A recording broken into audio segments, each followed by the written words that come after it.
নমস্কার। আজ আমরা ভাগবত গীতার বিষাদ যোগ ৩৬ নম্বর শ্লোকটা পড়ব। অনুবাদ: এই ধরনের আততায়ীদের বধ করলে মহাপাপ আমাদের আচ্ছন্ন করবে, তাই বন্ধুবান্ধব ও ধৃতরাষ্ট্রের পুত্রদের সংহার করা আমাদের পক্ষে অবশ্যই উচিত হবে না। হে মাধব, আত্মীয় স্বজনদের হত্যা করে আমাদের কি লাভ হবে, আর তার ফলে আমরা কেমন করেই বা সুখী হব? এই প্রশ্নটা অর্জুন শ্রীকৃষ্ণকে জিজ্ঞাসা করলেন।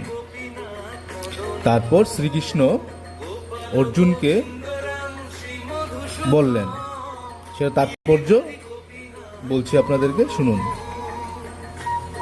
বেদের অনুশাসন অনুযায়ী আততায়ী 6 প্রকার। 1 নম্বর, যে বিষ দান করে। 2 নম্বর, যে ঘরে আগুন লাগায়। 3 নম্বর, যে মারাত্মক অস্ত্রের দ্বারা আক্রমণ করে। 4 নম্বর, যে ধন সম্পদ লুণ্ঠন করে। 5 নম্বর, যে অন্যের জমি দখল করে। এবং 6 নম্বর, যে ধর্মপত্নীকে হরণ করে, মানে কারো ধর্মপত্নীকে যদি কেউ হরণ করে। এই ধরনের আততায়ীদের অবিলম্বে হত্যা করা উচিত, এবং এদের হত্যা করলে কোনো রকম পাপ হয় না। এই ধরনের আততায়ীদের বিনাশ করাটা সাধারণ মানুষের পক্ষে স্বাভাবিক, কিন্তু অর্জুন একজন সাধারণ মানুষ ছিলেন না।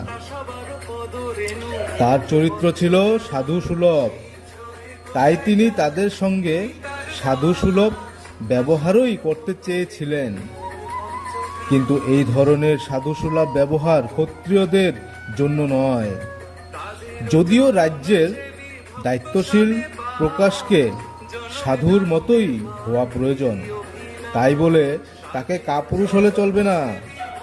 যেমন শ্রীরামচন্দ্র এত সাধু প্রকৃতির ছিলেন যে এখনো মানুষ রামরাজ্যে বসবাস করার জন্য উদ্যোগীয়, কিন্তু তার চরিত্রে কোনো রকম কাপুরুষতা দেখতে পাওয়া যায় না। রাবণ ছিল শ্রীরামের আততায়ী মানে দোষী, যেহেতু সে তার পত্নী সীতা দেবীকে হরণ করেছিলেন। কিন্তু শ্রীরামচন্দ্র তাকে এমন পর্যাপ্ত শাস্তি দিয়েছেন যা পৃথিবীর ইতিহাসে বিরল। অর্জুনের ক্ষেত্রে অবশ্য আততায়ীরা ছিল অন্য এক বিষয় ধরনের, যেমন পিতামহ, শিক্ষক, ভ্রাতা, বন্ধু ইত্যাদি। এরা সবাই অর্জুনের আততায়ী ছিলেন। তারা শত্রু হওয়ার ফলে অর্জুন ভেবেছিলেন যে সাধারণ আততায়ীদের মতো কঠোর পদক্ষেপ তাদের বিরুদ্ধে নেওয়া উচিত হবে না। তাছাড়া সাধু প্রকৃতির মানুষদের সর্বদাই ক্ষমাশীল হওয়ার নির্দেশ দেওয়া হয়েছে। সাধুদের প্রতি এই ধরনের উপদেশ যে কোনো রাজনৈতিক সংকটকালীন অনুশাসন থেকেই অধিক গুরুত্বপূর্ণ। অর্জুন ভেবেছিলেন রাজনৈতিক কারণবশত তার আত্মীয় স্বজনকে হত্যা করার চেয়ে সাধুসুলভ আচরণ ও ধর্মের ভিত্তিতে তাদের ক্ষমা করাই শ্রেয়। তাই সাময়িক দেহগত সুখের জন্য এই ধরনের হত্যাকার্যে লিপ্ত হওয়া তিনি সমীচীন বলে মনে করেননি। সর্বোপরি রাজ্য ও সুখ অনিত্য, তাই ক্ষণস্থায়ী এই সুখের জন্য আত্মীয় স্বজনদের হত্যার পাপে লিপ্ত হয়ে নিজের জীবন ও মুক্তির পথ চিরতরে রুদ্ধ করা ঝুঁকি তিনি কেন নেবেন? এখানে অর্জুন যে শ্রীকৃষ্ণকে মাধব বা লক্ষ্মীপতি বলে সম্বোধন করেছেন, তাও এই প্রসঙ্গে তাৎপর্যপূর্ণ। এই নামের দ্বারা তাকে সম্বোধন করে অর্জুন বুঝিয়ে দিলেন শ্রীকৃষ্ণ সৌভাগ্যের অধিষ্ঠান্তি লক্ষ্মী দেবীর প্রতি।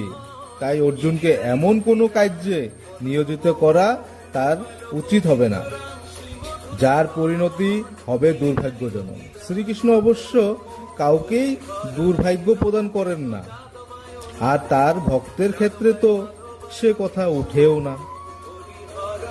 তো হরে কৃষ্ণ, আমাদের এই বিষাদযোগ 36 নম্বর শ্লোকটি এখানেই সমাপ্ত হলো। রাধে রাধে।